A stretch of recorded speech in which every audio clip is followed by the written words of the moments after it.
them into the chat box and we will address them at the end. You won't want to miss it. And we have we are recording this webinar. So it will be made available to you at a later date. Check your email tomorrow for an update on how to access this live recording. Our main focus for today's presentation are the 8XE MIG and 8TE TIG extractor guns. And with us, we have two guest speakers, which we're excited to have share their expertise and their insight on these guns. Starting us off today, we have our CEO of our corporation, Translas, Jerome Boer, and joining him from the UK division is Jelmer Walleswinkel, the commercial director. Representing our UK division, we have Operational Director Neil Wadhams, and our Canadian division is represented by Executive Director Duncan Beaumont. And again, we do have two guest speakers, Dr. Baz and Courtney Chard, but they'll share a little bit more about themselves once we get started. So without further ado, I'm going to pass this off to our CEO, Jerome.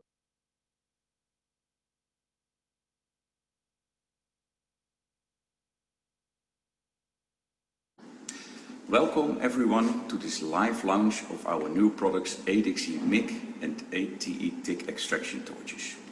This is a very weird time for everyone, and we are currently living in a very uncertain time with COVID-19, which everyone has mastered, including Translas and all his employees.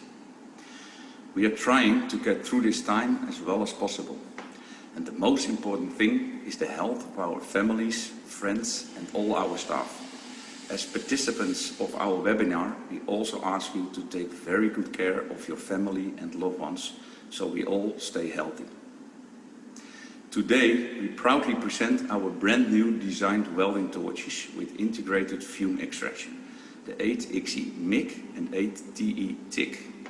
We will catch up with you in a maximum of 1 hour and show you as much as possible in a presentation you may expect from us. Our team is also ready to answer any of your questions you may have afterwards. Before handing over to our presenter of the webinar, Mr. Duncan Beaumont, I would like to thank you for your interest in our new products and have a lot of fun during the presentation. Duncan, the floor is yours.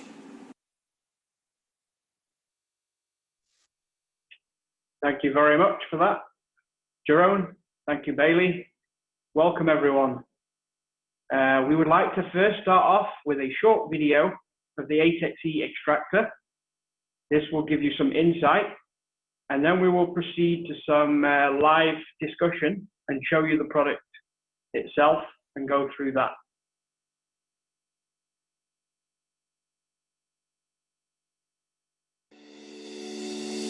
Over the past 5 years, we have gained a lot more experience while evolving source capture. We have produced a better fume extraction torch with, believe it or not, even more efficient extraction.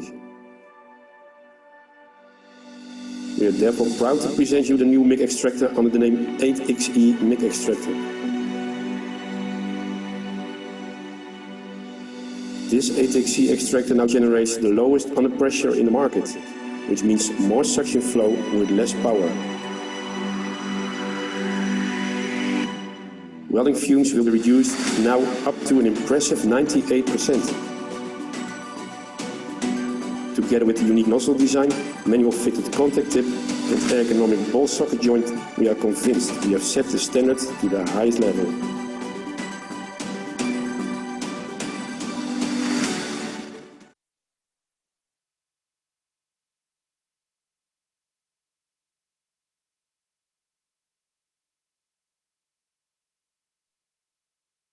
Okay, thank you for that. I'm now here with Mr. Jelmer Walleswinkel in Holland, and we'd like to go through a few points in regards to the 8XE MIG extractor that you just saw the video of. Here we will go through the actual gun itself, and I'm going to ask a few questions to our I'm just going to change the camera here so that you can see both of us. There we go. To Jelmer. So Jelmer, how long, can you tell us how long we've been working on the MIG extractor and fume extraction in general? Yeah, 8 years ago we started this project with TNO, which is a Dutch institute which is doing only innovations. And iTanks is an innovation platform in the Rotterdam Harbor. And after 3 years development, the 7XE fume torch was born. We are now 5 years successful on the market worldwide. And together with the introduction 5 years ago, we started a revolution in discussion about welding fumes in Europe. This torch already directly distinguishes itself from all the current fume torches. Okay, interesting. So are fume gun torches something that are new? No, fume torches are not new.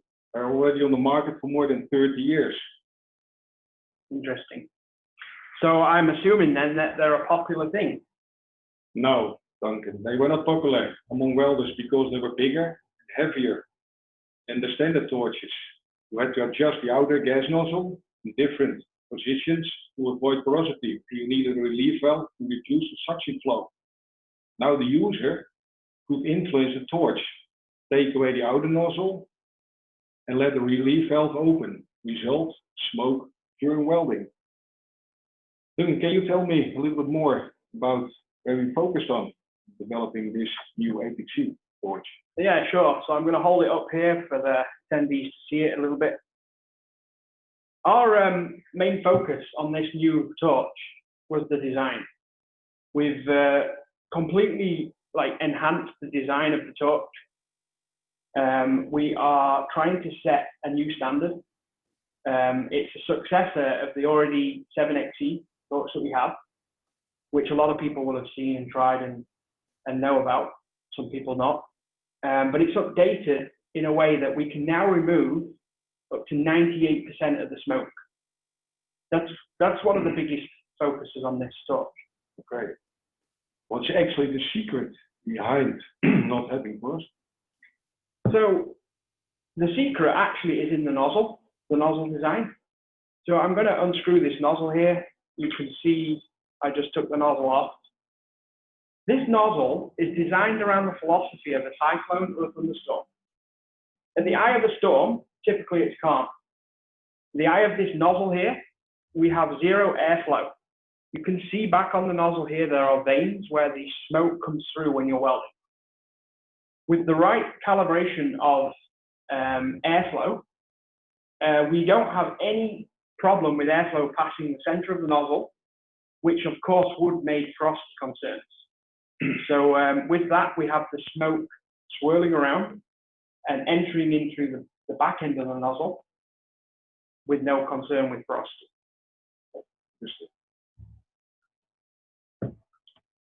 So let me ask you another question. Because of the design of the gun, the torch, how is the under pressure or the static pressure through the torch? Good question, yeah. Another great advantage from this gun is the low under pressure. This means we need less electrical power in the unit to get the suction flow we need. So the perfect suction flow is approximately 60 cubic meters. Is easily achieved with our CO2 units. Each millimeter is measured out in the torch for optimum extraction. So can you tell me a little bit more about the design? Yeah, sure. So let's start with the metal neck. This metal neck has been upgraded. It's very, very robust.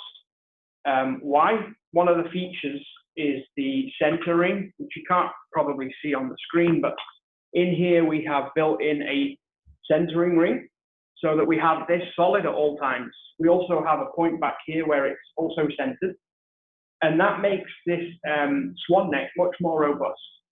That's one of the key features that's changed. The other is the actual tip, contact tip. This is a new, specially designed, hand-tightened contact tip. You no longer need a tool. So it's got a special thread. I've put it on here and turned it one turn, and we're already tight. It's not coming out. One of the other points is the gas nozzle I already spoke about earlier. I'll put it back on here and I'll show you. It's one nozzle, one piece formed in one, and you'll see here some ribs. This helps with the grip, taking the nozzle on and off, and it helps like speed it up. So we can take that off. And finally, this ball socket joint is another feature of the design. This is extremely flexible. We've got a 30-degree angular movement, as well as the 360-degree swivel. So it's kind of hard to show, but I can swivel on the whole hose 360 degree with a stop, so that it never twists the cables and messes up the gun.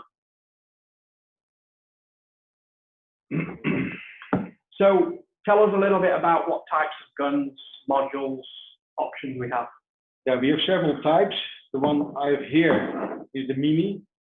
It's a 250 amp, 100% duty cycle. We have the standard one in 300 amp, and for the North American market, 400 and 500 amp air cooled, and also for all the markets, 500 amp water cooled one. We have several options. This is the standard one, but you can see it. We have one with the pistol grip.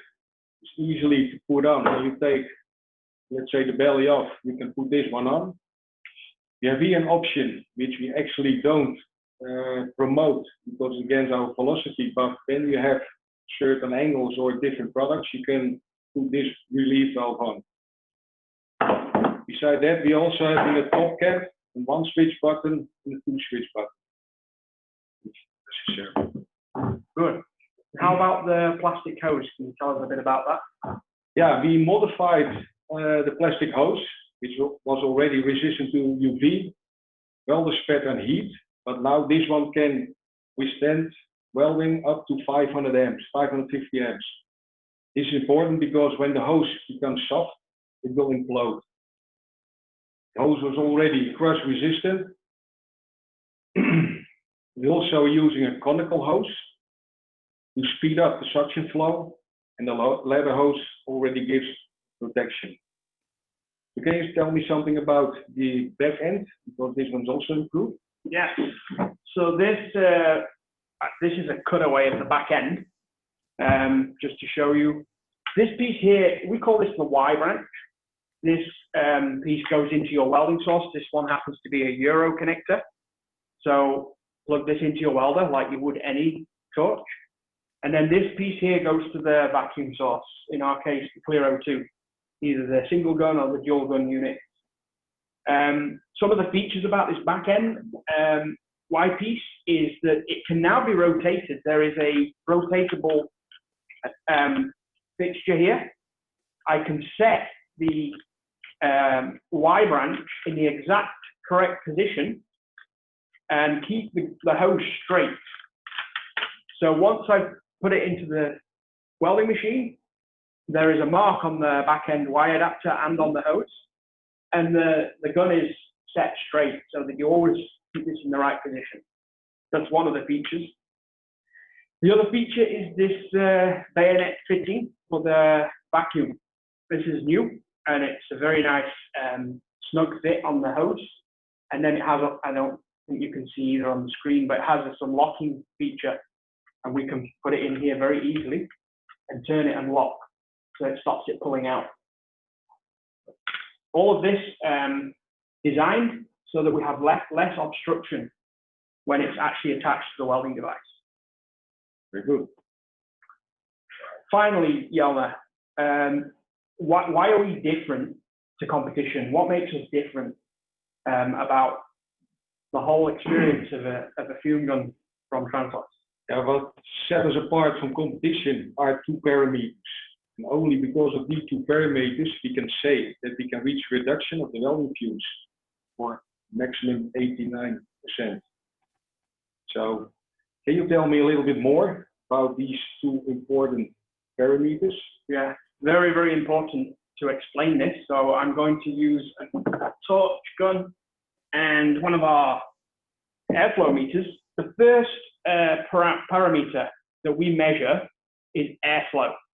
People say, how can you actually weld and not suck out the smoke? The shielding gas, sorry. Of course, we want to suck out the smoke. So our answer to that is this airflow meter here. So we've designed this airflow meter. We put the torch into the airflow meter. We have a gauge on here, which is red, green, and red.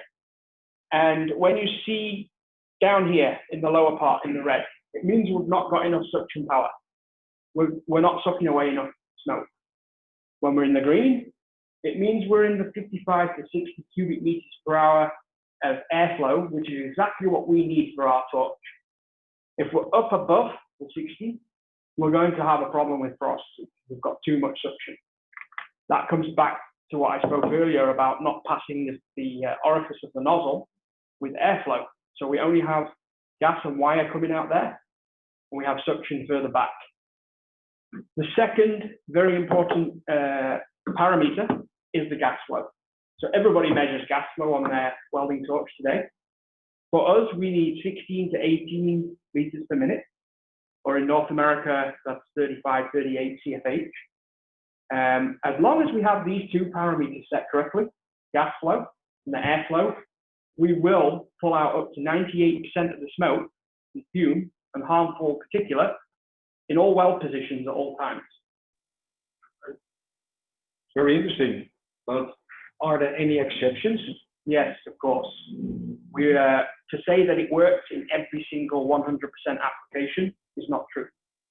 We have that very small percentage, the 1 to 2% maybe, of applications where you may be in a very tight circular internal weld, where everything's against you, from the airflow, the gas, the mixture, and then you have a problem with porosity because you're trying to align all the parameters, but we're having a problem with overcoming the actual gas.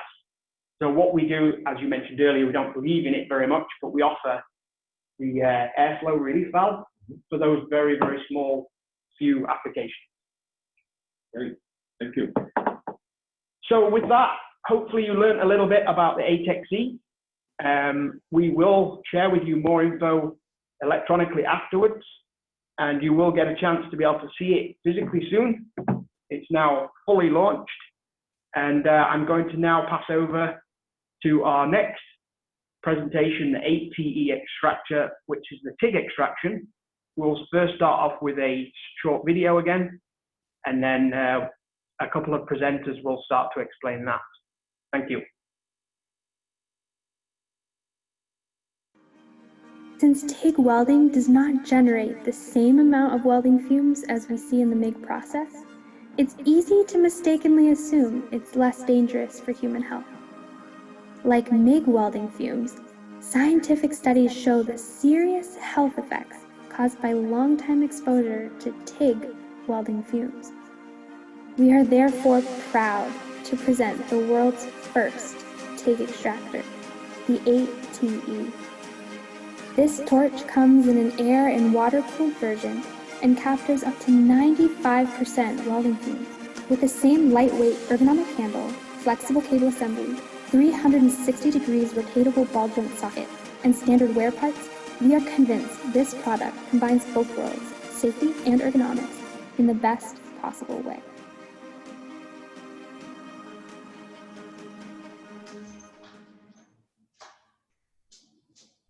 Thank you very much, Duncan and Yelmer, for that on the MIG torch. It was very informative.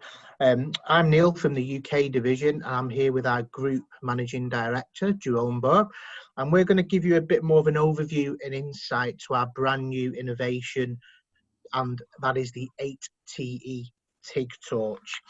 So, Jerome, good afternoon. Neil. Unlike our MIG counterpart, which we've just seen, which is our next generation design, we're very proud and privileged to be presenting this new 8TE TIG torch, which is our brand new torch to the market. Can you give us an overview of how we've got to this point and why you think it's very important that we bring this to the market now? I will, Neil. Like Yelmer explained just in the MIG torches, we started with developing about 2 years ago with TNO. This is in investment and then development place. The problem with TIG welding is that there are no visible fumes. You don't see them like the MIG torches. So people think it is not dangerous. And the opposite is true, because chrome 6 is a very dangerous smoke that is coming there. which generally you don't see. So we started to develop a torch like you see here and what you see in the movie, which is very small, about 2 centimeters, 3 centimeters from the source, from the welding area. You take the fume away, and it's going to a regular handle, and that makes it so comfortable to weld. That's what we did. Fantastic. So essentially saying that we've essentially designed a standard TIG torch, or as near as we can get, that will extract fumes at source. Can you sort of show the audience how and where we capture that fume? Yeah, we capture it here on the head. What we did is, because a bigger handle in the TIG welding is impossible. We have 2 sizes of standard handles, the small one and the big one. The big one is necessary to get it through, because we have also tubes inside to get the fume through the handle. So there are actually only 2 types of TIG torches available and possible in this handle, because we, as you see here, you have the protection head and the suction head in front of it, going through the handle with a very high flexible hose and going to the back. So that's how we tried to solve the problem. Fantastic, thank you very much. Now, just picked up on a point there. You're saying we're doing 2 types of TIG torch there, bringing it to market.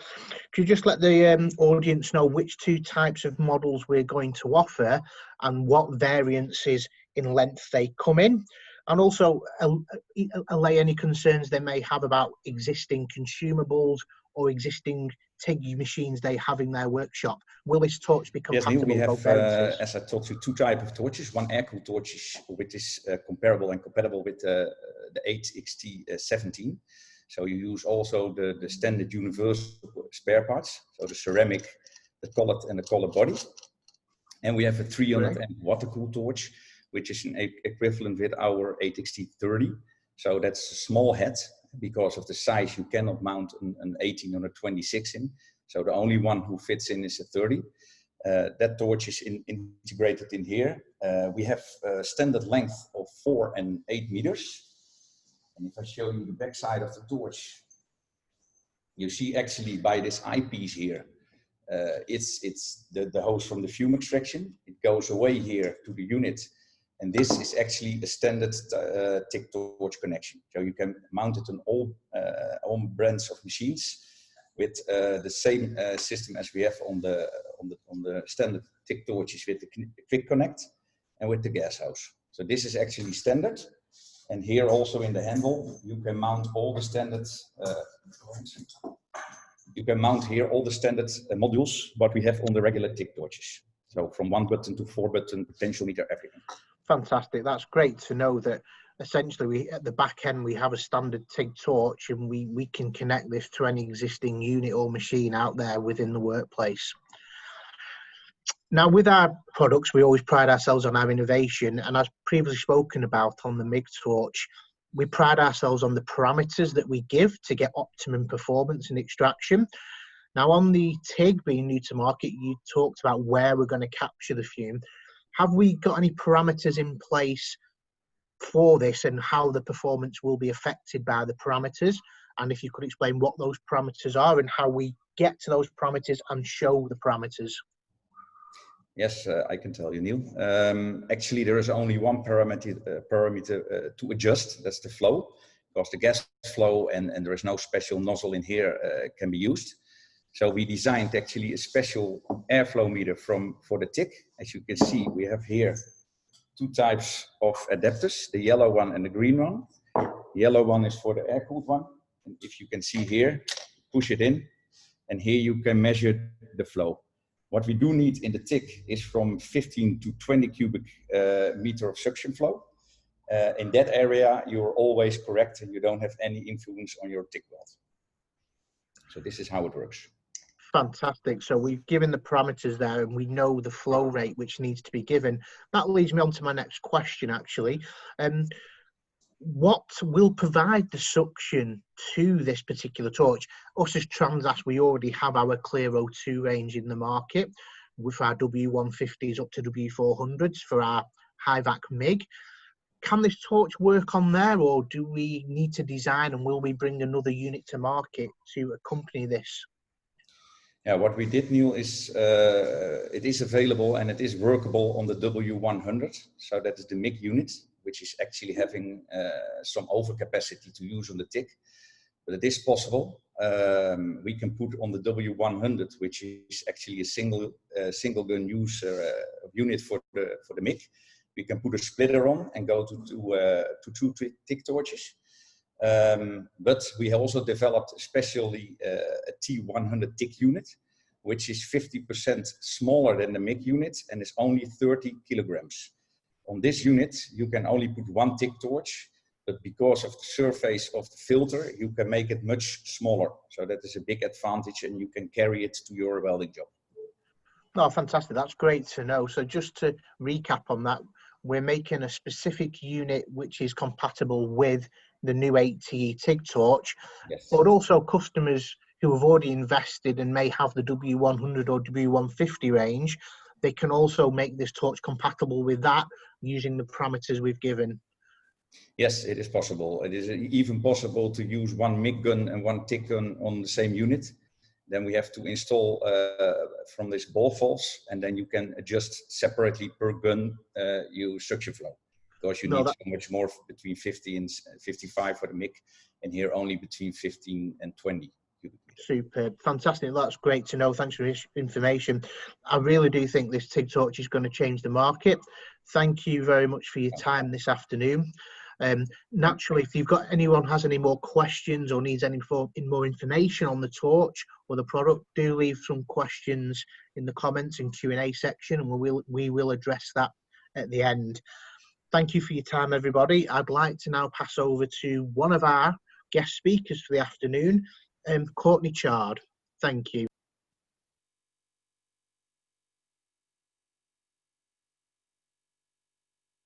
Welcome our guest speaker, Courtney Chard.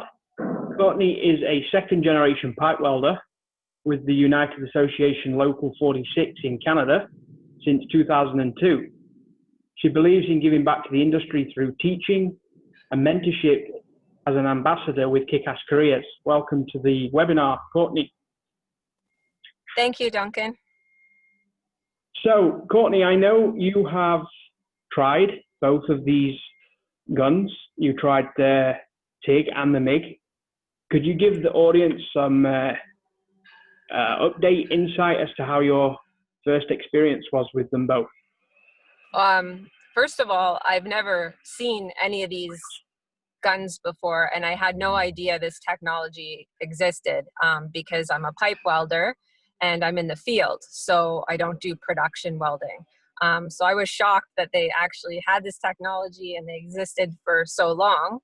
And then when I got talking to my peers, I'm like, I got this opportunity to try out these guns and they're supposed to take away the welding smoke. And everyone's like, well, how's that going to work? You're going to get porosity.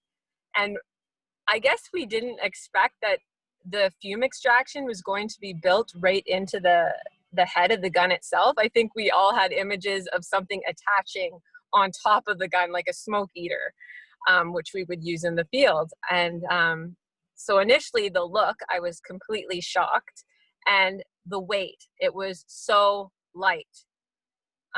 So that's what got me, was how light it was, and the handle was very comfortable. But I couldn't get over the weight. And then I kept thinking, you know, where you're going to get porosity, you're going to get porosity. And the fact that you didn't get porosity was shocked too. Yeah, that's interesting.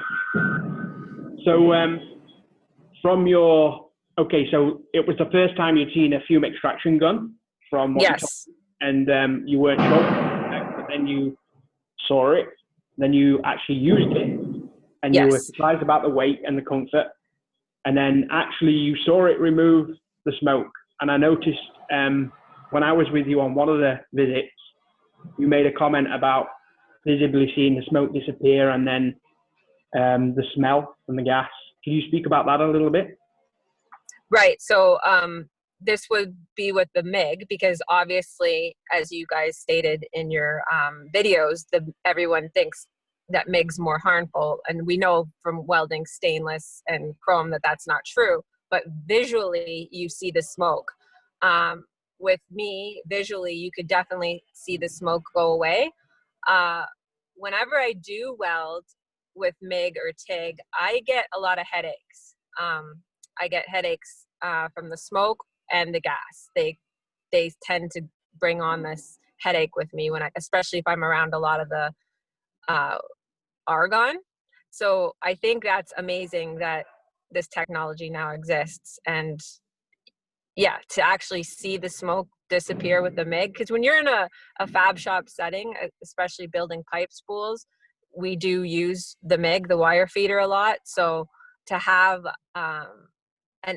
because you would have the arms, the smoke extracting arms, but to have that extra at the gun itself would be amazing. Yeah, very good. Yeah, well, that's awesome. And I know you've only done a few trials. You've not like tested it for a year or anything like that. But we're going to change that hopefully over the course of time. And what would you say about? I know you're mainly into TIG. I know you do a lot of pipe weld. But as far as structural steel and applications in the welding arena, as far as all types of welding, do you see this as something that could be possibly the future for all welders in all industries, or what's your thought? I do actually. I like the fact, because when I weld on site in the field, I have to use a smoke eater in the buildings, but it's separate. So, and I think I talked to you about this, I have to try and find a place to place the smoke eater above where I'm welding. And if I'm up in a ceiling, that's not always possible, or I have to stick the magnet to the pipe and it falls on me, or it's not even working. And so to actually have it at the source would be amazing.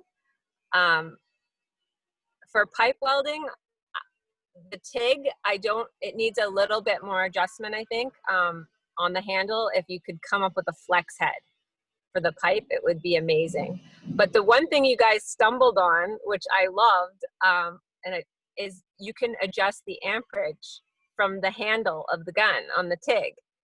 And I think that's the most, I know it's the most amazing technology for me, because I have to run a separate remote. So to just have one less thing or two less things that you have to like carry and run would be amazing. And I said to you, I said, oh my gosh, you can address like your remotes right in the gun. I love this.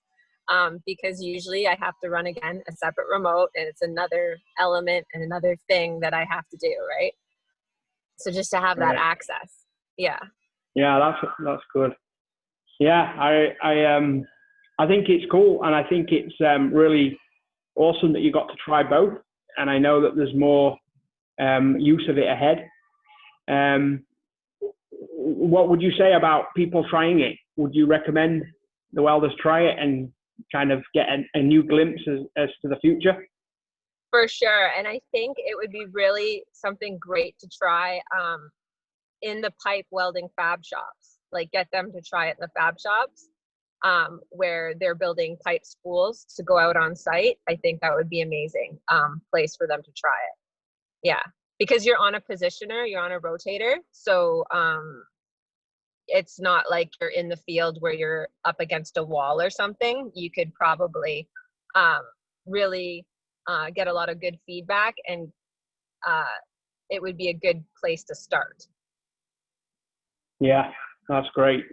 Well, we really appreciate that feedback, Courtney. Was there anything else you wanted to say, or does that pretty much cover it? I think we pretty much covered it. Thank you very much for the opportunity. And yeah, just the fact that this technology is out there it's amazing. Yeah, that's great. Well, thank you for taking time out of your day. I know that you're busy. You're welding today on the site. So we really appreciate you joining us from Canada, and take care. We will circle back to you at the end in the Q&A in case anyone has questions for you. Okay. Thank you, Duncan. Thank you.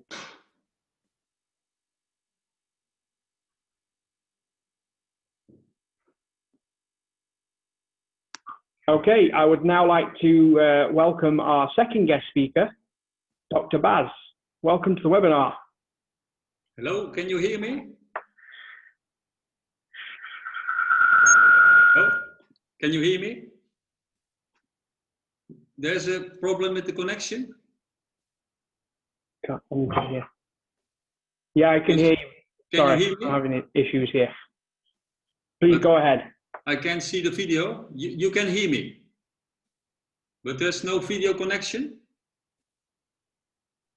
Yep, you are on the screen now. You're live. You can go ahead. Okay, yes, it was my my button. Okay, hello. Good morning, Canada. Good afternoon, Europe. And good evening, Asia.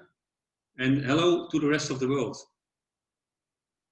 Do you know, welders have an increased risk for lung cancer. Today, lung cancer cannot effectively be cured by doctors. Do you know, each welder inhales ultrafine metal particles entering the lung and damaging the lung, entering the nose, causing loss of smell. And it can even enter your brain, causing dementia. Do you know, in the Netherlands, each week, 2 welders die from lung cancer. And this is twice as much as the fatal work accidents per year. My name is Bas de Bouwenszoon. I studied mechanical engineering in Delft, medicine in Maastricht, and occupational medicine in Amsterdam. I worked 15 years as a medical officer at the Safety and Health Occupational Services. I specialized myself in biomonitoring and teaching toxicology. In 2011, I founded ToxGuide, which is an expertise center for biomonitoring. I perform biomonitoring on a daily basis throughout the Netherlands. In 2019, I founded the Biomonitoring Academy, and my first course was about the safety and employees in 3 ways. First, I help them to identify the risk of the welding fumes. Then I can measure the exposure by biomonitoring. And finally, I teach about the reducing the risk and control the risk. And my mission is that people who work with chemicals keep fit and healthy during and after their working lives. And now, here I am in this webinar. And maybe you work at home because of the COVID. It's a strange situation, isn't it? But it's special because now we are all connected at the virtual table, connecting us all around the world. And now my story about the welders. During a consultation as a medical officer, I spoke to a welder, and he worked at the refinery, and he had complaints of his shoulder and of the lung and of his lung. And then I asked him about his job, and he told me I have to climb 40 meters before I start my job. Okay, I have to carry my tools, 30 kilos, and I have to put them in a basket and tow them up 40 meters high. So I visited his working place, and it was a windy day, and we climbed 40 meters. And then I was it was pretty tough because it took me more energy than I thought. We saw this place, and he was working in a reactor vessel, and there were fans installed, but it looked all quite improvised. And he started welding, and we could see the fumes were exposed, and the ventilation was not adequate. Later on, I went home and I read a study from the American Petroleum Institute about hexavalent chromium exposures during turnarounds in refineries. And they measured all kinds of exposures during MIG and TIG welding, during welding on stainless steel tubes and reactor vessels. And in the end, the study showed that hexavalent chromium exposures were above limit values despite all safety measures. So what did I hear and what did I see in all those years? Room ventilation is not always adequate. Welders open the doors because of the bad fumes in summertime. Local exhaust systems doesn't function well according to the welders. And the employee says the local exhaust systems doesn't work. The employee says the welders do not use the local exhaust systems. So what is my conclusion? After practicing 25 years of occupational medicine, after 20 years of biomonitoring, and after reading thousands of articles, and after visiting hundreds of working places, my final conclusion is room ventilation, local exhaust ventilation, and welding helmets are not so effective as we want them to be. This has two dramatic consequences. First one, the welders are inhaling ultrafine metal particles, the big five. It's aluminium. Sorry, is there something about my screen? No, I cannot see. But sorry, I thought there was a problem with my screen. I'm trying to go on. The dramatic consequences. Welders inhale those excessive particles, and the big five I mentioned: aluminium, hexavalent chromium, iron, manganese, and nickel. And especially there is high exposure during stainless steel welding and high manganese welding. And the second consequence, each welder has an increased risk for lung cancer. And the risk is even 10 times more when you are welding on stainless steel. So what is the consequence behind this drama? The consequence behind this drama, the real cause of this drama, is that we are not following the principles of industrial hygiene. Capture at the source. And also, we do not really practice prevention, which is the cornerstone of occupational medicine. So when you reduce the fumes 10 times, you will also reduce the risk 10 times for lung cancer. And so now the good news. I heard of the company Translas, and this company is the first Dutch company which produced fume extraction torches together with TNO and I-tanks.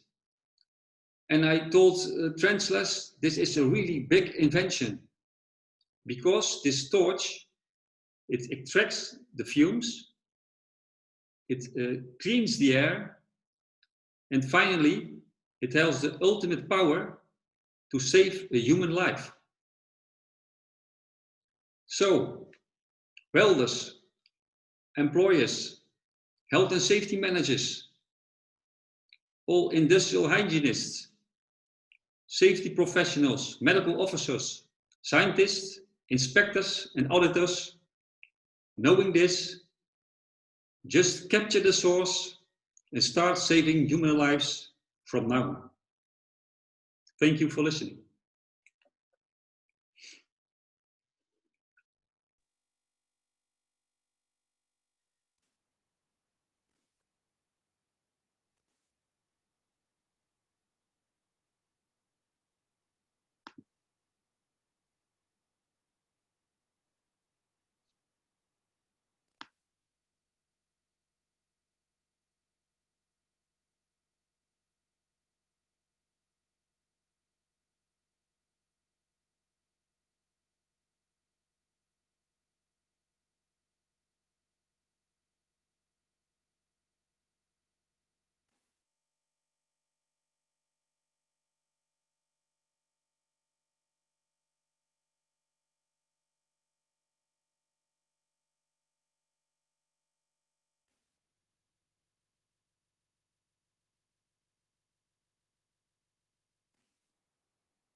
Hello.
Yeah, yes, of course I can.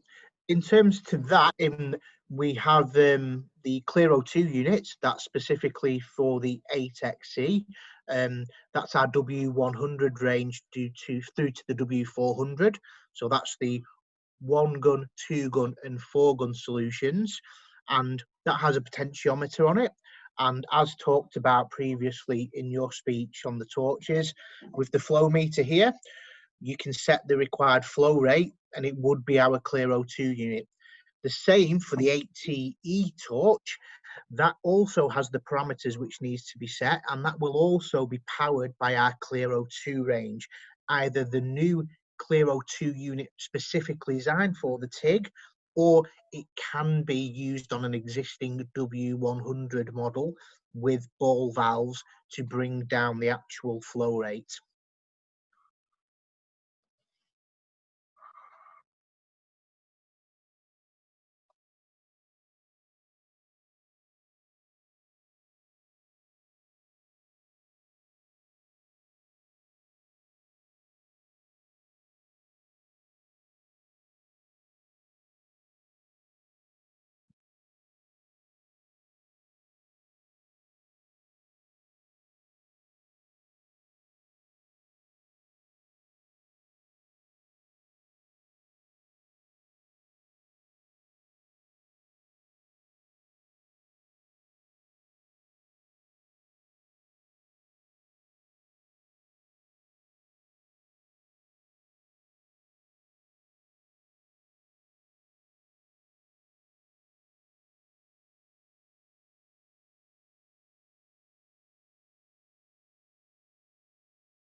Thanks, Duncan. I'll refer to the 7XE and 8XE first hand.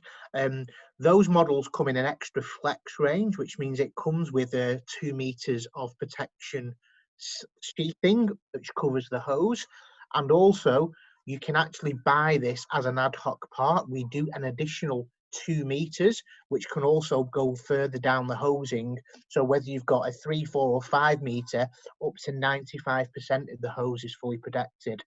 And we do have that option at purchase. You can have it with or without, and you can buy the additional 2 meters.